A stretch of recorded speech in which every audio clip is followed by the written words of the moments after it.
Hello everyone and welcome back to my channel. Today I'm going to give you an update on the Traxxas Drag Slash and the new transmission.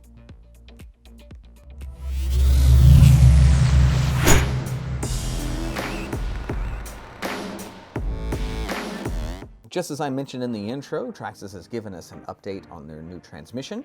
And before we get too much further, I just wanted to say thank you very much for stopping in and taking a look at another one of my videos. Now in this first picture, you can see there is some improved gusseting on the A-arm mounts. This will add some much needed durability to that part of the transmission case. In this photo, you can see that aluminum plate that we saw in the previous video about the wheelie bar mount, and this is confirmed to be an aluminum motor mount plate. Traxxas is boasting a new low-profile design for their transmission, and of course this makes me wonder what size is that motor, and does low profile mean that it's only going to accept the 540 style motor?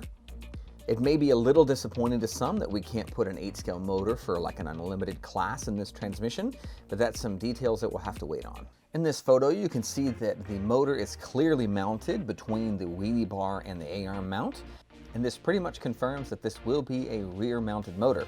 You can also see from this photo that they have fixed the wheelie bar mount so that the wheelie bar mount will no longer be slipping off of the chassis. This has been my most desired change for the two-wheel drive transmissions, which is getting rid of that roll pin. This is a long overdue update in this transmission, and I'm very excited to see that happen. Another very exciting feature for me is a sealed differential in the two-wheel drive models. This photo is giving us a lot of information about that new transmission, including the aluminum motor mount plate, the hardened steel input shaft, the 4-gear differential, the torque control slipper clutch, and the heavy-duty metal gears. Now, it may be a little disappointing that they haven't addressed anything with the slipper clutch in these models, but we do not have confirmation that they have not changed the pad material, so we can still hold out hope for that change. Well guys, that's pretty much all the information that we have about the transmission and the new Traxxas Drag Slash. With all of these upgrades, I'm really holding out hope that this will be an upgrade for the existing models.